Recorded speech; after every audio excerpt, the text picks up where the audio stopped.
Bonjour chers internautes, j'espère que vous allez bien. Très heureuse de vous retrouver. Avec Délice Mag, ce n'est pas seulement des recettes, c'est de la terre à la table.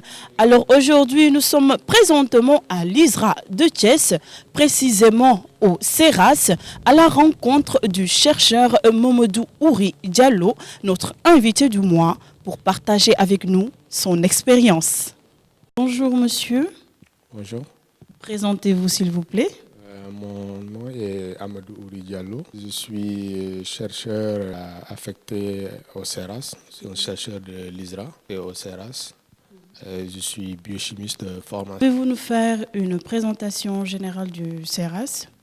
Alors, le CERAS, Centre d'études régionales pour l'amélioration de l'adaptation à la sécheresse, c'est un centre de l'ISRA qui a un volet recherche, mais sous-régional. Le CERAS activités de recherche relatives à l'adaptation à la sécheresse. Les activités de recherche menées ici couvrent 10 spéculations. Ce sont les cultures céréalières sèches et associées, les céréales sèches du sorgho et du fonio.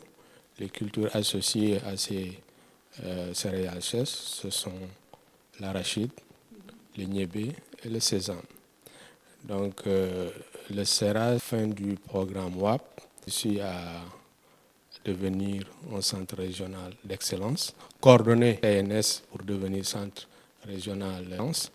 Et ce centre régional d'excellence a pour mandat de développer des variétés dans les différentes zones agroécologiques du Sénégal et de la sous-région sur ces 6 spéculations que j'ai citées. Donc, je disais que le CERAS coordonne ce qu'on appelle le CRE. Et le CRE a 5 composantes. CERAS, qui est un centre de l'ISRA, plus 2 autres unités de l'ISRA, à savoir le CNRA de Bambey et le bureau d'analyse macroéconomie, qui a comme activité de faire toute cette analyse sur l'impact socio-économique des activités de recherche. C'est un bureau transversal de la recherche. En plus de ces 3 unités de l'ISRA, on a l'ENSA, qui est une entité de l'Université de Thiès. L'ENSA, c'est l'école nationale d'agronomie, qui est une unité de l'Université de Thiès, je l'ai dit tantôt.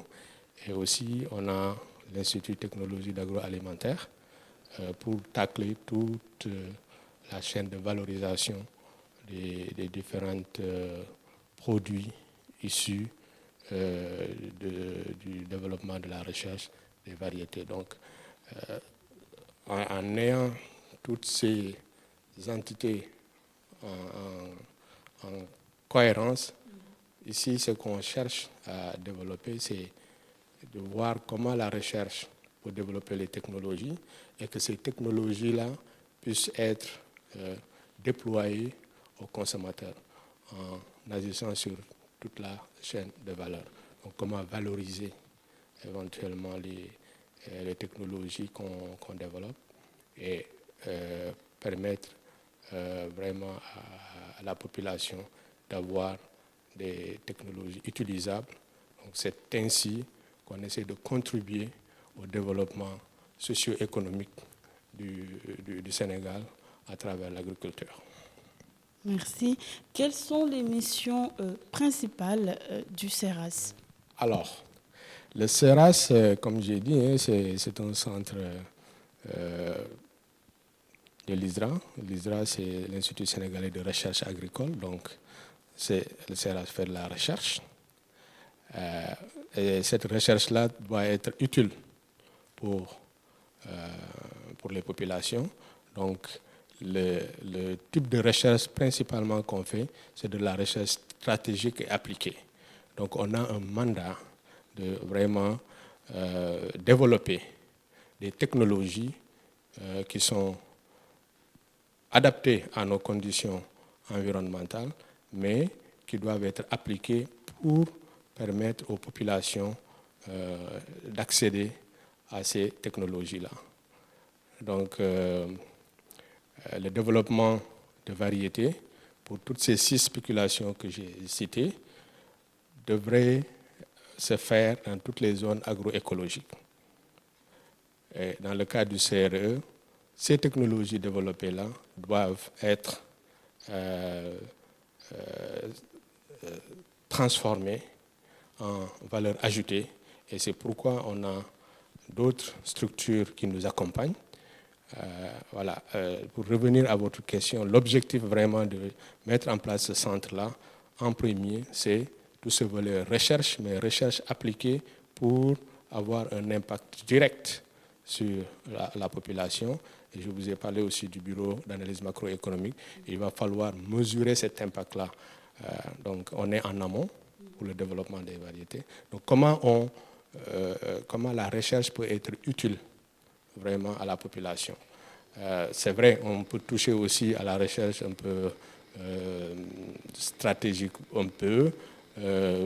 et aussi recherche fondamentale, parce que aussi ce sont des aspects de recherche qui sont importants pour la compréhension des mécanismes avec tout ce qui a trait au changement climatique, parce qu'on est un centre spécialisé dans ce cadre-là.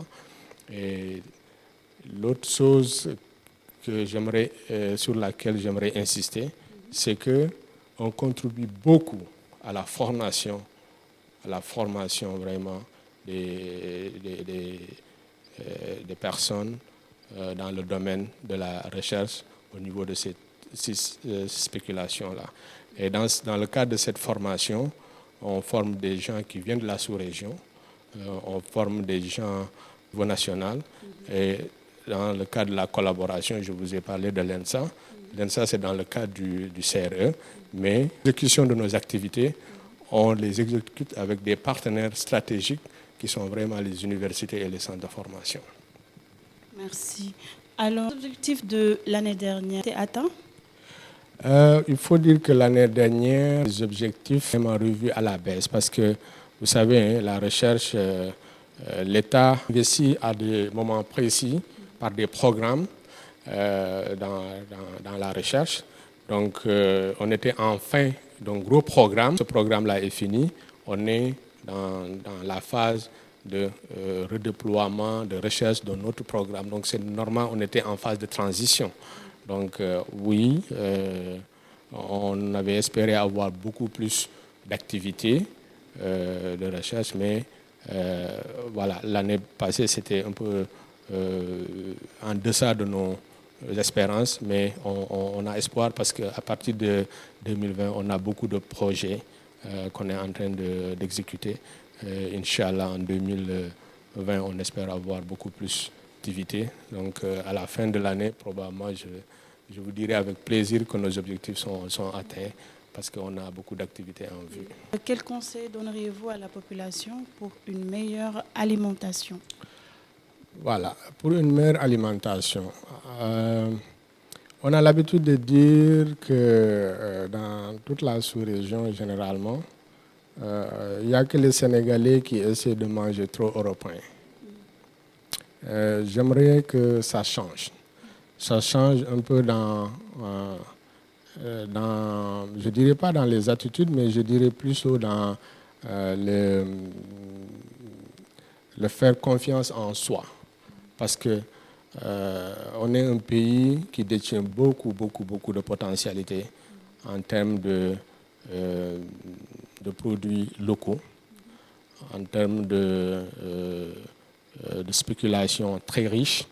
Je voulais dire, on a une diversité dans l'offre.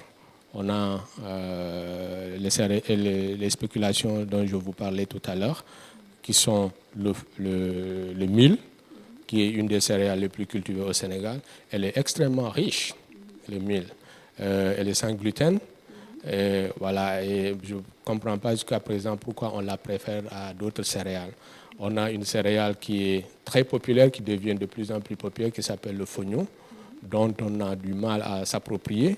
Et au demeurant, selon toutes les indications, ça peut être l'une des meilleures céréales encore connues au monde. Là, c'est important. On a l'orgo, qui est quand même une céréale avec beaucoup de types d'utilisation qu'on peut faire. Donc, en termes de céréales, on a des céréales vraiment sur lesquelles on peut dire qu'on est bien outillé. Donc, il faut les valoriser. Il faut les valoriser dans notre consommation. Il faut les valoriser dans la transformation.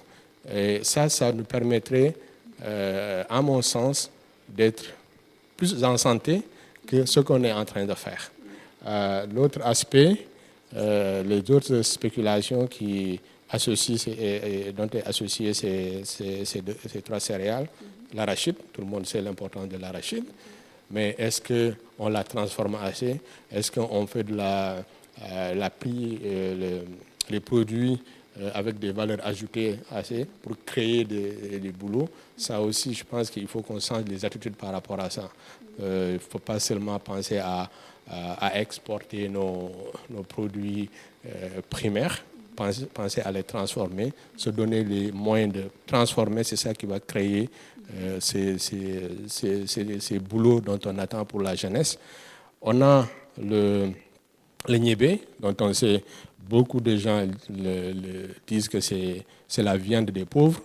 Donc c'est parce que c'est très, très, très riche, très diversifié. Donc vraiment valoriser le niébé, c'est extrêmement important. Et le sésame, c'est une spéculation que j'aime beaucoup. Parce que rien du sésame ne peut être jeté.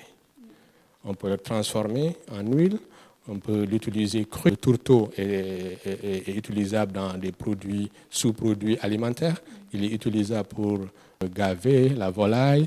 Il est utilisable pour l'utilisation du sol quand on fait des activités maraîchères. Le feuillage, une fois séché, il est très appété par le bétail. Il transforme au niveau du sésame. Donc, ces 6 spéculations dont je vous parle, grâce à Manda, non seulement pour le Sénégal et pour la sous-région, je pense qu'il faut que la population prenne le temps de les connaître, se les approprier et de les utiliser dans les alimentations quotidiennes.